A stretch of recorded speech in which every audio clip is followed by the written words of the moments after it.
One of the things that people always want to know is how did you get started in real estate? So real estate has always kind of like been in my world.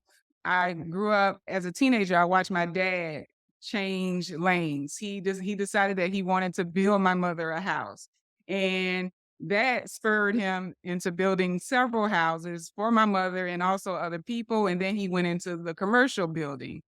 And so that I think that's what planted that little seed of real estate. So I was one of the fortunate people to, know what I want to do. So by the time I got to college, I studied real estate and business management. So I actually have a degree in business management and real estate, a certificate in entrepreneurship, and some other stuff from Georgia Yeah. State. So, if you're giving advice to someone and they have to choose a property management company, what are some of the key things that they need to know when choosing a property manager?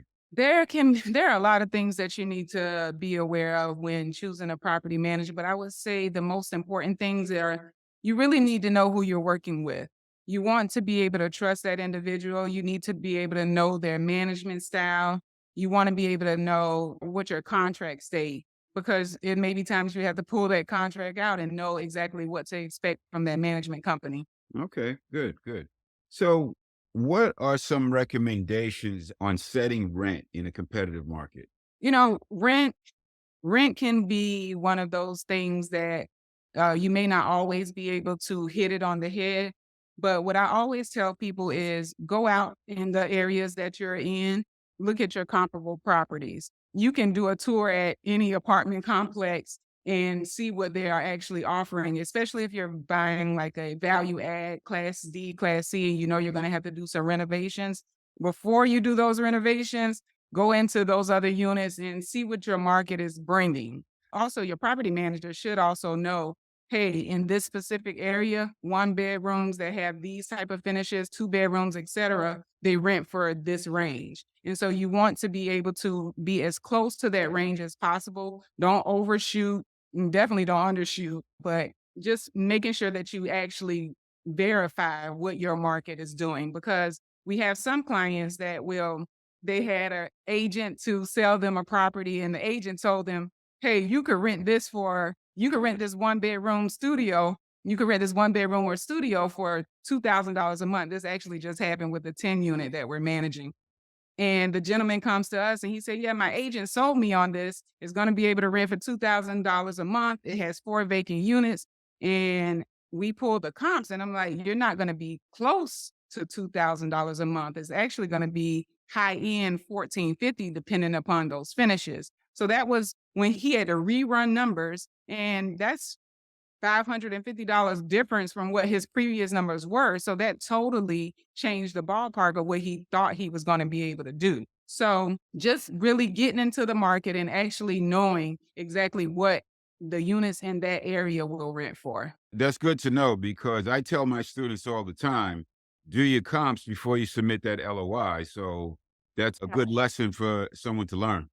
And if they can go out and if they can actually go out to the area, I don't know if they'll be buying locally or not, but if you can go out in that area and go to other apartment complexes, walk around, act like you're, interested in renting. And that property manager will be glad to just show you around and ask those questions. Asking the right questions before you get into something and actually having valid answers will save you a lot in the long run. That's so true. That's so true.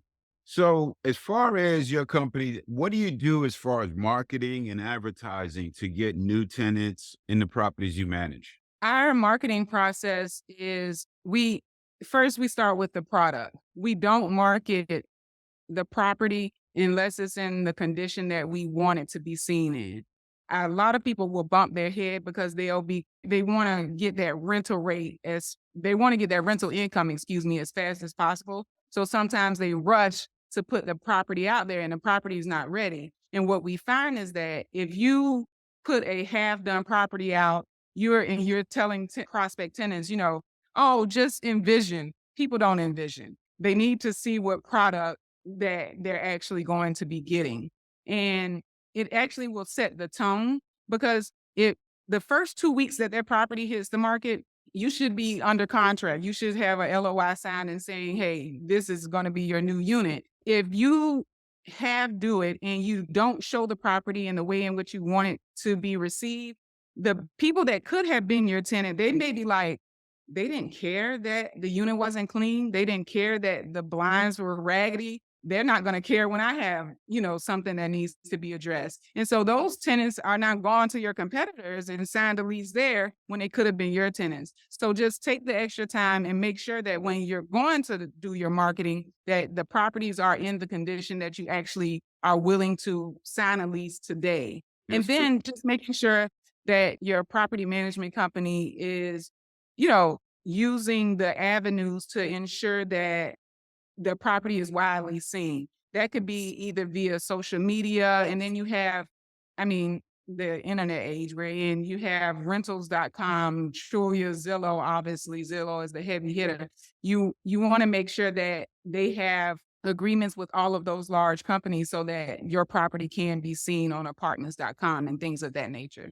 Okay. Okay. That's some very good advice. So when they're looking for a property manager, they might want to ask them, are they using all those vehicles to market their property? Exactly. And pay attention to, go to their website, look at what they currently have advertised for rent. Because if you see that the pictures are crooked, the pictures are dark, that's how they're going to market your property. So make sure that they have a high attention to detail so that detail can translate for your homes. One of the Or things I always tell my students is that they should go visit other properties that manager is managing. So, find out what else they're managing, walk those properties and tour those properties to see, hey, what's the reason? It looks this way or that way. And that way they get a good feel of how that manager is working. I've Like, never thought you, about that, but that is actually a really good one because you can really pinpoint, what exactly is being done, and it's not just mouth service. You can see actually what they care about based on the conditions of the other properties. yeah, I had a property manager that I was hesitant to go with, and I did do that. I toured the properties, and then when I had my interview with them, I said, "Well, I toured your properties, but this particular one was this way and that way." And they said, "Listen, we manage your properties, but we can't force the owner to spend money." And That's right. it was just one property, so I went with that property manager. He gave me a good enough answer.